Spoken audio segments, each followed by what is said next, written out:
Guys, welcome to Chaffin Creek Farm.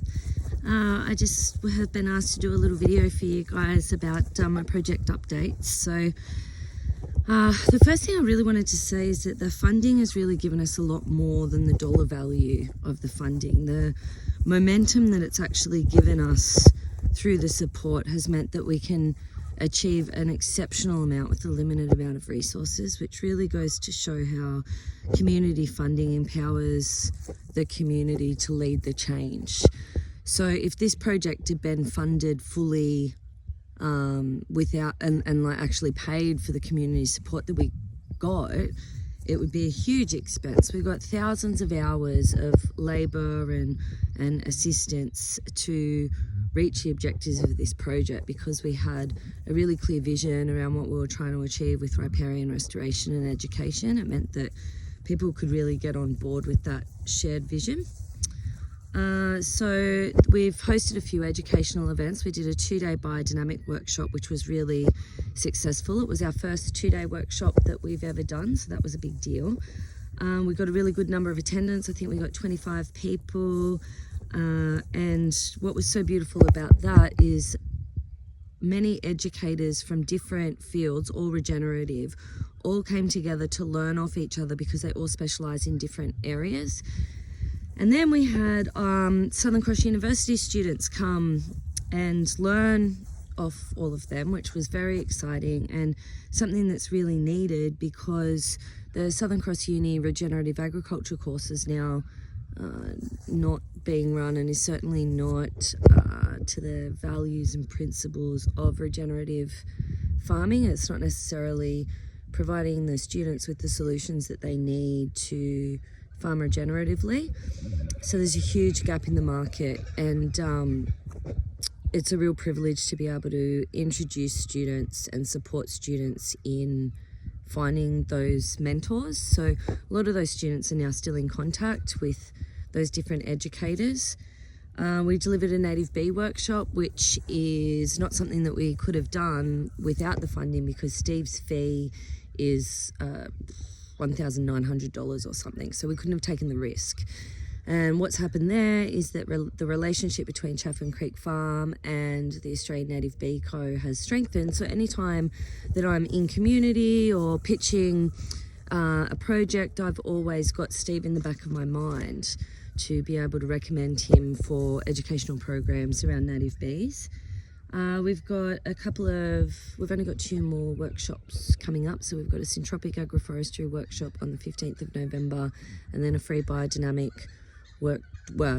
field day on the 29th of November. And any Caring for Catchment people can come to both of those events for free. Just book a ticket and use the discount code FREE. What we have been doing outside of workshops is a lot of land management. So we've had the forestry mulcher in. Hi Ben, I'm just doing a video for Caring for Catchment. So I'm talking to myself while people are looking at me.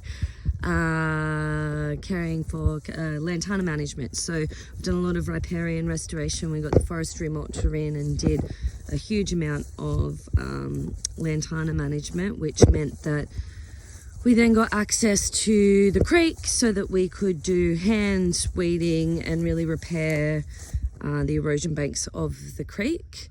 So we've done, I don't even know how many hours of hand pulling, but you know, it'd be in 1,000 hours at least between the planting and the weed management of time. Some of that's been paid, but most of it's been volunteered.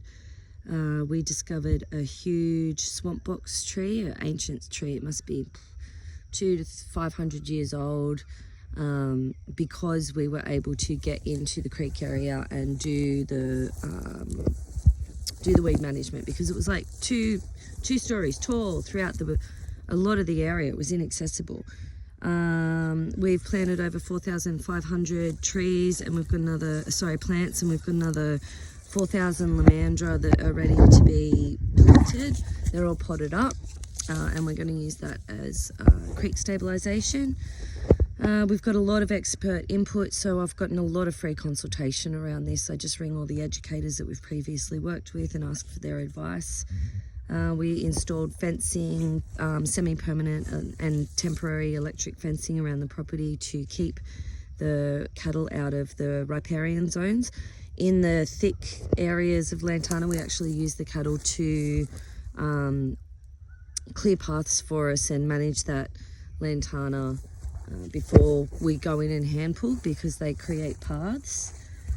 And we've had a huge amount of community engagement and awareness, and just the brand building of the farm, which means that now we've got people asking to farm share, to volunteer, to come along and be part of our different projects in a variety of different ways. So it's really created community and a team that we can all do a variety of different projects together because we've got each other as resources.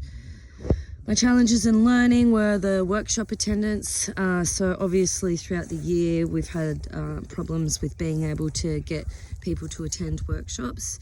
This is twofold. One, I've let go of the actual numbers because I've realised that smaller amounts of people often have a bigger result, and the example of that is all through this year we haven't had the high number of attendance, and I've had a lot better outcomes for individuals and as a group. They're implementing a lot more, they're more connected with each other and the educators. So I adjusted the number of workshops, we reduced it by one, and I put that money towards weed management, and I did a lot of marketing. So I did a lot of direct marketing. I, got people to share. I did thousands of texts and emails and all the rest of it. So I really pumped up that marketing effort. And I guess that was a big personal growth for me, letting go of the KPIs and the number of attendees and looking more at the qualitative rather than the quantitative. So yeah, and looking ahead, we are finishing up this project after these next 2 workshops and a bit of reporting. So then we're done and dusted. And I had more to say, but I've lost my page. So we're going sailing for a year, which is very exciting. And we are working towards getting the educators that have been working with us, because we trust them so much and we've had the opportunity to work with them for so long, that they can actually run workshops and activities at the farm without our presence. We're also becoming a Pillar Valley Landcare group, which will be wonderful because then we'll have the support of Landcare as a body as well, and we can fall under their events. And yeah, we're really starting to understand how we make the farm function long term, and us not being enslaved to the farm, but the farm working for us and serving the community, and us serving it without getting burnt out and needing to do everything for free. The other opportunities that have come from this is because of the awareness of what we've been doing here. Then other organisations like the New School of Arts or local Aboriginal councils have approached me to do work for them. So this is a really long video. I've realised it's 8 minutes, but have a great day and thank you so much for including me, and I hope it's all good. Bye.